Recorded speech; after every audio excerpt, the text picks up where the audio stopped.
Today, I want to talk to you about dysfunctional relationships. In this day and age, a lot of people, they use the term toxic, and I prefer to use dysfunctional because what doesn't work for you doesn't mean doesn't work for somebody else. So if you're in a relationship that's not working for you, I would phrase it as dysfunctional. And if you are in a dysfunctional relationship, or you have been, or you question the status of your relationship, I'm here to talk to you about relationships and how you can serve yourself. And with that, I created an acronym. Hi, I'm Harjeet, and this is Heartbeat with Harjeet. My acronym is going to be ASPIRE. Aspire to do better. My goal is to inspire you all to do better for yourselves and only for yourselves. Once you do better for yourself, you'll be doing better for everybody else. So if you can aspire to do better, ASPIRE is going to be my acronym on how to deal with dysfunctional relationships. Let's talk about alternate options.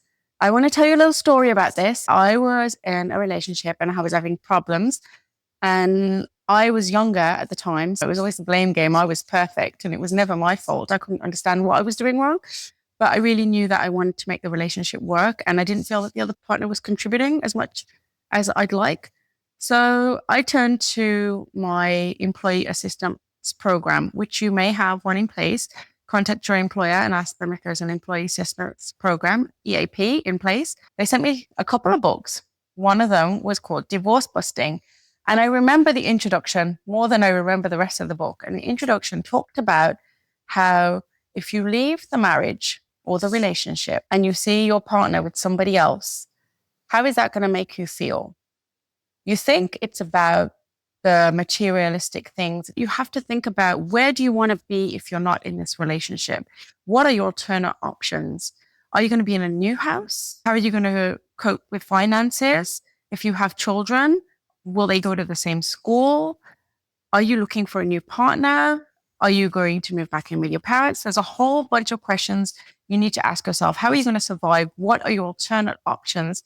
I'm not saying that you have to think about, oh my God, I can't do this. I'm going to be living in a smaller house, or I'm going to have to go to a shelter, or I'm not going to be able to afford food. And for me personally, I have faith in God. So once I think of my alternate options, I would transmute that back to God and allow God to open the door and send me the way that I'm supposed to go.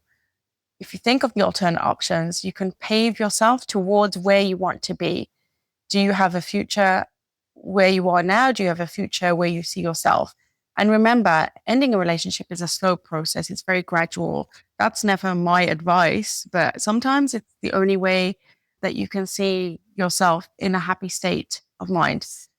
Thinking about the alternate options is always the first thing that you should be doing. Moving on to S, it's for self-love or self-care. What that means is that you have to think about yourself. Quite often, if you're in a dysfunctional relationship, the person that will reach out for help is the person that has a lot of empathy. And having empathy means that you often can let yourself go and not revert that empathy back towards yourself. So what's important is that you look after yourself. Self-love, self-care. You find something that you enjoy, you look to it, and you make sure that you put that towards yourself. You go for a walk if you like to be in nature. You go to the gym if you like to work out. Maybe even start saving your money to invest in something to bring home, a dog, if that's going to help you feel better. Whatever it is for you, and it's not about feeling any empathy for anybody else but yourself, make sure that you take care of yourself first. So self-love, self-care, whether you have children, it doesn't matter. You matter. And that's what's important in this dysfunctional relationship. Moving on to P, which is for perseverance. Perseverance means to continue on no matter what the circumstances. So if you are in a situation where you feel you have hit a brick wall, it doesn't matter. You just keep persevering, go through it. So whichever direction you decide you want to take, you want to stay in this relationship, you want to make it work, or you want to take care of yourself and you can make it work like that, or you want to leave, whatever option you choose, you persevere. You keep going towards your goal and you just focus only on that. And that's really important. You keep persevering. There's going to be obstacles, whichever path you choose. You just have to decide which path you want to choose and persevere on that path. Next is I, which is internalize. Internalize is a word that I wouldn't really often recommend, but in a dysfunctional relationship, it can be helpful Because when you internalize your emotions, your thoughts, and you start to think about how you think and how you feel towards your partner and how you think and feel about yourself, you can recognize where you can grow yourself without hurting yourself. So if you're finding that in a moment you have an argument with your partner and you feel like your partner's not listening, internalize your emotions. If when you try to resolve it, the conflict's just getting worse and worse, try to internalize your emotions. Try not to spit them all out in words or actions or anything else. Just keep them inside of you. Once you are in a safer space and you feel you can talk, if you can't talk with your partner, lean on a friend. Because when you internalize your emotions, you will eventually erupt or you will eventually get sick. One of the two. So it's really important that you just internalize them for that moment of conflict, or that moment of where you really think that, oh my God, I'm gonna explode, I'm gonna break down, something's gonna happen. Just keep it together until you can reach for support. There are mental health helplines available to you. There are counseling lines available. There's probably friends available that you can lean on, family members. And sometimes you might think that you can't lean on people. There are lots of people you can lean on. And just remember, you can look out into your community, look to your work, see if there's any employee assistance available. Because once you internalize, you do have to let it out, whether it's that same day, whether it's the same hour, whenever it is, you have to make sure that you release those feelings. R is for responsibility. It's really important that you take responsibility for your actions. It's too common that once you're in a dysfunctional relationship, you start to blame your partner's fault. They're not feeling empathy for you. They are just dismissive of your feelings. They're not doing this. They're not doing that. I'm sure your partner's not doing all the things that you need, but your partner's contributing. And it may not be enough for you. It may not be what you need, but they are definitely contributing. They are in that relationship for a reason. And you have to see what they are doing to contribute and take responsibility for what you're doing as well. There are good days and there are bad days. And if you look at it from a neutral perspective, just imagine you went to a counselor, the two of you, but the counselor is not going to put the blame on one person. The counselor is going to see that both of you are at fault. You have to see it from a third party perspective and take responsibility for what you can take responsibility for. And if it means that you have to say sorry, say sorry. If you feel that your sorry is being given back to you in a way that it doesn't matter, your sorry is not important and it doesn't mean anything to you, and leave your sorry, but just know that inside that you feel responsible, you know you're responsible, and do better for yourself. You don't have to do better for your partner, but do better for yourself. Everything in a relationship, any kind of relationship, it's all, you have to do better for yourself. You shouldn't compete with your spouse. You should only compete with yourself. Just do better. A lot of the times we don't know why we're in a dysfunctional relationship. And my reasoning for that, it's for growth. If everything was perfect, you're a great person, we're all great people, and you're in a relationship and everything's great, you feel grateful, you're just excited, you're feeding the relationship feeds you, it serves a purpose. Is that really enough to grow? You need to experience the hardships. Imagine your friend talks to you about being in a dysfunctional relationship, but you could never relate because you've never been there. So being in a dysfunctional relationship actually works for you. So take responsibility of what you can and just aspire to do better. On to the last letter, E.